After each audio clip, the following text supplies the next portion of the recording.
अगर आप भी फ्रीलांसर की तरह सेल्स में काम कर रहे हो, चाहे वो अफिलिएट मार्केटिंग हो, चाहे वो रेफरल मार्केटिंग हो, चाहे वो नेटवर्क मार्केटिंग हो, चाहे वो डायरेक्ट सेल्स हो, अगर आप घर से बैठ के काम कर रहे हैं और आपका जो है एफिशिएंसी नहीं आ रही है, आप कंसिस्टेंसी से काम नहीं कर पा रहे हो ना, तो ये आज का वीडियो आप ही के लिए है। नमस्कार, मैं तरुण चश्मा वाला आपका इस वीडियो में स्वागत करता हूं। आप लोग जो मेरी यूट्यूब चैनल पे रेगुलर आते हो तो आपको तो पता ही है कि मैं 1-to-1 सेल्स कोचिंग करता हूं। मैं पर्सनल जो है हैंड होल्डिंग के साथ 1-to-1 सेल्स कोचिंग और मेंटरिंग करता हूं।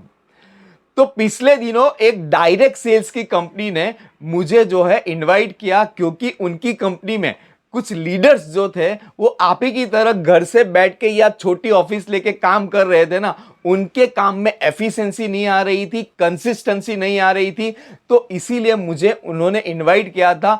मैंने वहां जाके ग्राउंड रियलिटी जब चेक की तो मैंने वहां उनका जब एनालिसिस किया तो पता चला, जैसे आप लोग भी अगर फ्रीलांसर की तरह घर से काम कर रहे हो और आपका भी कंसिस्टेंसी और एफिशिएंसी नहीं आ रहे थे ना, तो उनके पीछे जो कारण होते हैं ना, वही कारण उनके पीछे भी थे, जो डायरेक्ट सेल्स की कंपनी में जो है ना, जिनका ग्राफ जो है नीचे जा रहा है। तो मैंने वहां जाके जब ग्राउंड पर जाके जब रिसर्च किया तो पता चला कि सारे जो लोग जो आए थे, जो लीडर्स अभी कंसिस्टेंसी से काम नहीं कर पा रहे, जो एफिशिएंसी से काम नहीं कर पा रहे, तो सबसे पहले कॉमन जो चीज निकली, वो सारे लोग पहले तो सेल्स बैकग्राउंड से ही नहीं। दूसरी चीज जो कॉमन चीज निकली कि जब वो ये सेल्स में आए थे, डायरेक्ट सेल्स की कंपनी में आए थे, तब उनका ग्राफ जो है ना सटासट सटासट सटासट सटासट ऊपर गया था।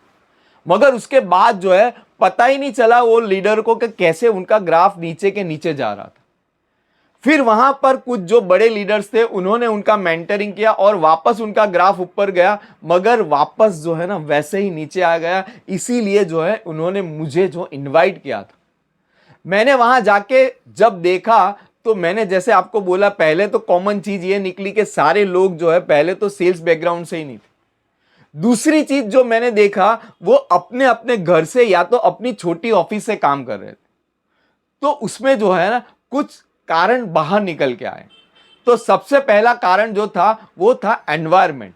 उनको काम करने का एनवायरनमेंट ही नहीं था। जैसे एक कंपनी में जहां सेल्स होता है, वहां पर जो एक एनवायरनमेंट होता है, एक माहौल होता है, सारे लोग मिलके साथ काम करते हैं। एक का क्लोजिंग आता है तो पॉपकॉर्न की तरह दूसरे जगह से भी क्लोजिंग आता है, तीसरी जगह से भी क्लोजिंग आता है। तो वो जो माहौल होता है, वो माहौल यानी कि जो एनवायरनमेंट होता है, वो एनवायरनमेंट ही नहीं था उनके पास। इसकी वजह से जो है उनका एफिशिएंसी और कंसिस्टेंसी में गड़बड़ होता था। दूसरा जो कारण जो मुझे पता चला वो था डिसिप्लिन, यानी कि वो डिसिप्लिन से काम ही नहीं कर पा रहे थे। अगर आप एक जॉब कर रहे हो, अगर आप एक दुकान चला रहे हो, अगर आप एक फैक्ट्री चला रहे हो ना, तो आपका कुछ फिक्स टाइम होगा। यानी सुबह अगर आप 9 बजे जाते हो तो शाम को 6 बजे आते हो। अगर आप दुकान चलाते हो, फैक्ट्री जाते हो, तो सुबह 7 बजे जाते हो, रात को जो है ना 8-9-10 बजे आते हो। वैसी कंसिस्टेंसी, वैसी जो है ना उनके पास डिसिप्लिन ही नहीं था। वो कभी भी अपने टाइम पे काम कर रहे थे, कभी काम छोड़ के जा रहे थे, कभी एक दिन काम कर लिया, कभी 2 दिन काम कर लिया, वैसा हो रहा था। और सबसे बड़ी बात, जैसे आपको भी दिक्कत आती है ना, अगर आप भी घर से काम कर रहे हो ना, तो आपको भी एक दिक्कत आ रही होगी, वही दिक्कत उनको भी आ रही थी। वो दिक्कत का नाम है बवंडर। वो जो है ना अपने घर से या छोटी ऑफिस से जब काम कर रहे थे तब बवंडर में फंस रहे थे। कभी कुछ जो काम आ गया, कभी कुछ और काम आ गया, कभी कुछ ये गड़बड़ हो गई, कभी वो गड़बड़ हो गई। जैसे मैं मेरा ही एग्जांपल लेता हूं।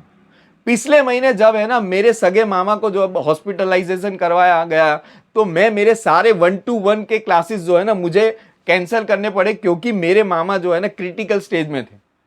तो वहां पर ऐसे ही बवंडर उनको भी आ रहे थे, क्योंकि वो अपने घर से काम कर रहे थे, वो अपनी ऑफिस से, छोटी सी ऑफिस से काम कर रहे, तो वो एनवायरनमेंट ही नहीं था और वो डिसिप्लिन ही नहीं था, क्योंकि वो बवंडर में फंसते रहते थे।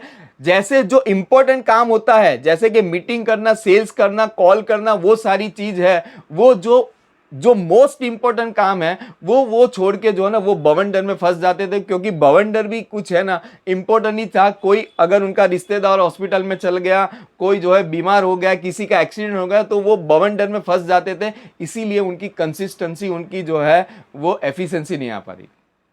तीसरी जो बात थी वो थी कि भाई साहब उनके पास है ना क्लैरिटी नहीं थी। क्लैरिटी नहीं थी कि अगर मैं 10 मीटिंग करता हूं तो अगर मेरा एक क्लोजिंग आता है तो अगर मुझे 5 क्लोजिंग करना है तो मुझे 50 मीटिंग करना पड़ेगा। वो तो जैसे आप ही की तरह, जैसे जो है आया वैसे किया, यानी आज एक मीटिंग हो गई तो हो गई, 2 मीटिंग की, कल 3 कर ली, कुछ भी जो है ना वो उनके पास जो है क्लैरिटी नहीं था, क्योंकि उनके पास जो कोई रोल और गोल की क्लैरिटी नहीं होने की वजह से वो जो जैसा काम चल रहा है वैसे चला रहे थे। तो 3 जो मेन जो चीज थी, सबसे पहला एक एनवायरनमेंट नहीं था, दूसरा जो है उनके पास जो है डिसिप्लिन नहीं था, और तीसरा उनके पास क्लैरिटी नहीं थी।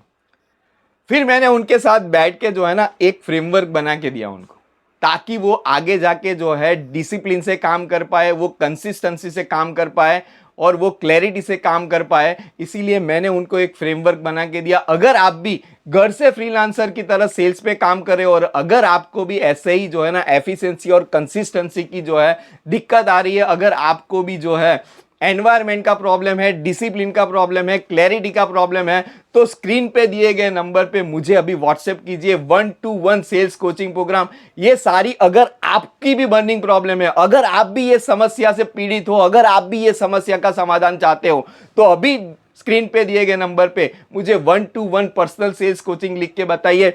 ये वीडियो को लाइक करने के लिए, शेयर करने के लिए, सब्सक्राइब करने के लिए और कमेंट बॉक्स में बार बार आके जो है कमेंट करने के लिए आप सारे लोगों का हृदय की गहराई से बहुत बहुत धन्यवाद।